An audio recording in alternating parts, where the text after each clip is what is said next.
नमस्कार दोस्तों। जैसा कि एक प्रोडिक्शन था ही इस चीज को लेकर के कि यूएसए वीजा पॉलिसी को लेकर के जो चेंजमेंट कर रहा है इसका फायदा दुनिया के बहुत सारे देश उठाएंगे। उसमें से जो सबसे पहला देश आगे आया है वो है आपका चाइना। रिसेंटली अभी यूएस ने H1B वीजा के ऊपर जो फीस इंक्रीज की है, हाई की हुई है, जिसके थ्रू एक साल में जो आप 6 लाख रुपए फीस पे करते थे आपको उसके जगह 88 लाख पे करने पड़ेंगे जो कि अराउंड $1 लाख के आसपास फीस इंक्रीज की गई है।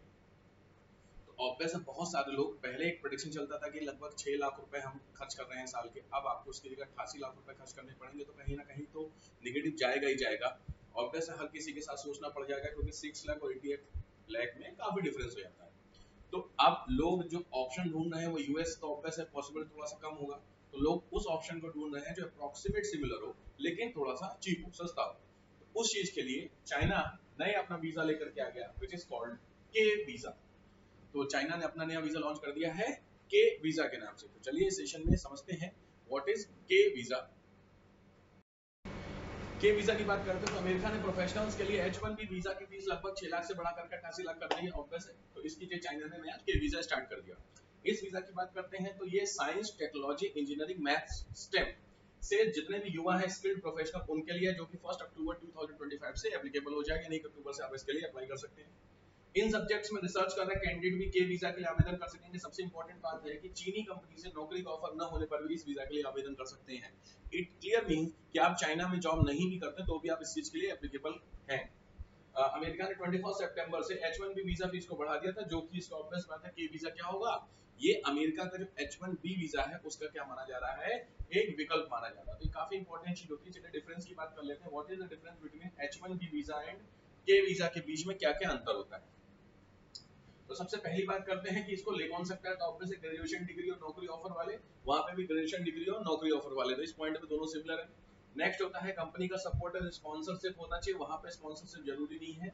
चाइना के लिए स्पॉन्सरशिप आपके लिए नहीं जरूरी है, यूएस के लिए स्पॉन्सरशिप कंपनी करेगी, ये एक बड़ा प्लस पॉइंट होता है क्योंकि कंपनी स्पॉन्सर नहीं कर पाती तो बहुत सारे प्रोफेशनल्स नहीं जा पाते हैं, बट अब नहीं ऐसा है। नेक्स्ट फीस की बात की जाए तो इसकी लगभग 88 लाख रुपए, उसकी एग्जैक्ट अभी इन्फॉर्मेशन नहीं है क्योंकि रिसेंटली न्यूज है, तो चाइना से कोई भी न्यूज आने में ऑब्वियस बात है टाइम लगता है।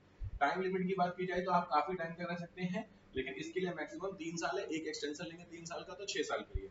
आवेदन अप्लाई कैसे कर सकते हैं, तो काम के कागजात लगेंगे और इसमें मुश्किल है, कई फॉर्म भरने पड़ते हैं। तो यूएस का वीजा लेना बहुत ज्यादा अपने आप में टेक्निकल है, बहुत टाइम टेकिंग प्रोसेस होता है और मल्टीपल टाइम यूएस का वीजा लोगों का रिजेक्ट हो चुका है। कई लोगों का, बहुत सारे लोग हैं जिनका वीजा रिजेक्ट हो चुका है। चाइना के लिए ऐसा नहीं है, जो बेसिक डॉक्यूमेंट होते हैं वही बेसिक डॉक्यूमेंट लगेंगे।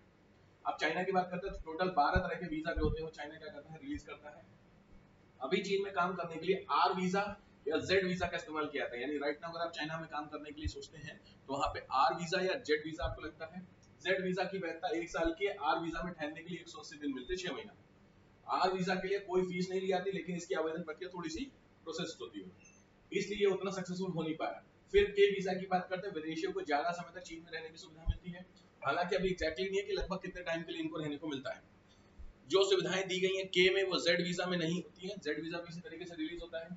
जेड वीजा वाला विदेशी व्यक्ति अगर चाइना में काम करना चाहता है तो उसे पहले किसी चाइनीज कंपनी या संस्था से नौकरी का प्रस्ताव या स्पॉन्सरशिप चाहिए होती है, लेकिन के वीजा में नियम नहीं है। जो स्पॉन्सरशिप वाला कॉन्सेप्ट है खास करके H1B वीजा के लिए, वो कॉन्सेप्ट अभी यहाँ पे चाइना ने खत्म कर दिया है।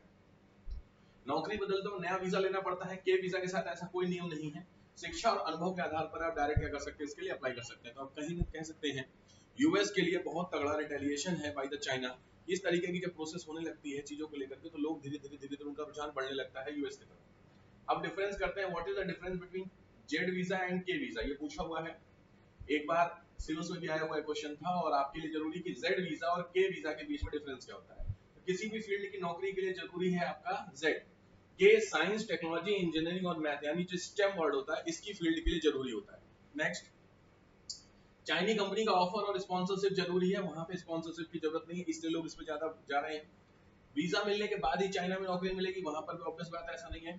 कंपनी बदलने पर दोबारा वीजा की नीड होती है, कंपनी बदलने पर दोबारा वीजा की नीड नहीं पड़ती है। एंड ज्यादा समय तक चाइना में रह सकेंगे, मल्टीपल एंट्री है और इसके लिए 1 साल के लिए वैलिडिटी होती है। और कितना आपका होता है, 1 साल के लिए होता है और सिंगल एंट्री है। वहां पे मल्टीपल एंट्री है और कई साल के लिए आप चाइना में आ सकते हैं, तो ऑब्वियस कहीं ना फर्क तो पड़ेगा इस चीज को लेकर के। इस चीज को लेकर के यूएस के लिए अल्टरनेट अवेलेबल हो रहा है फॉर द H1B वीजा। अभी चाइना इसी चीज को लगातार स्पॉन्सर भी कर रहा है। दुनिया भर के जितना भी टैलेंट था जो शिफ्ट हो रहा था टुवर्ड यूएसए, नाउ अब वो शिफ्ट हो रहा है टुवर्ड्स चाइना। उसके लिए चाइना ने 2 स्पॉन्सरशिप प्रोग्राम भी लॉन्च कर दिए हैं, जिसमें 2035 तक दुनिया की तकनीकी ताकत बनना चाहता है, टेक्नोलॉजी का जो सुपर पावर है वो बनना चाहता है। इसके लिए उसे ऑब्वियस बात है विदेशी जो विशेषज्ञ और कुशल लोग हैं उसकी नीड होगी, आर्टिफिशियल इंटेलिजेंस के जो प्रोफेशनल्स होते हैं या आईटी स्पेशलिस्ट होते हैं उसकी नीड पड़ेगी, तो उन सभी को अपने यहाँ अट्रैक्ट करना। उसके लिए चाइना ने 2 पॉलिसी चलाई है, जिसमें 2 प्रोग्राम में पहला होता है talented young scientist program, talented young scientist program that is for Asia and Africa के 45 साल तक के जो रिसर्चर हैं वो चाइना में काम करने और रिसर्च करने के लिए है, that is for specially that is Asia and Africa. दूसरा होता है outstanding young scientist fund project, ये 40 साल तक के टॉप क्लास के साइंटिस्ट और इंजीनियरिंग को चाइना में आना और वहां पर काम करने के लिए स्टार्ट किया गया है। तो हम कह सकते हैं यूएस की जो टैरिफ पॉलिसी थी वो कहीं ना कहीं थोड़ा सा यूएस के लिए नेगेटिव चला गया। दूसरी चीज यूएसए की जो वीजा पॉलिसी है जो अभी रिसेंटली लॉन्च की गई है, वो पॉलिसी की यूएस के लिए एक तरीके से ब्लंडर साबित हो रही। दुनिया भर में बहुत सारे ऐसे देश हैं जिन्होंने यूएस की इस वीजा पॉलिसी को निगलेक्ट कर दिया है, वो नहीं चाहते, इस तरीके का प्रोटेस्ट होने स्टार्ट हो गए हैं।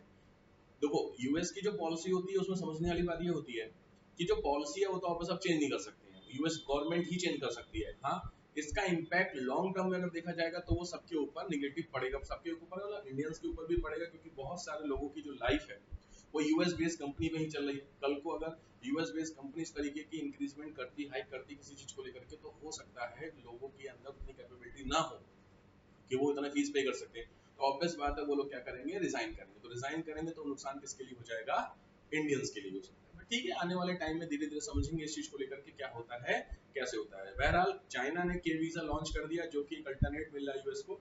अब देखते हैं यूएसए और चाइना के बीच में जो ट्रेड वॉर ऑलरेडी चल रही है उस ट्रेड वॉर का इस के वीजा के साथ क्या इम्पैक्ट होता है। ठीक है, चलिए मिलते हैं आपसे फिर नेक्स्ट वीडियो में। थैंक यू, जय हिंद।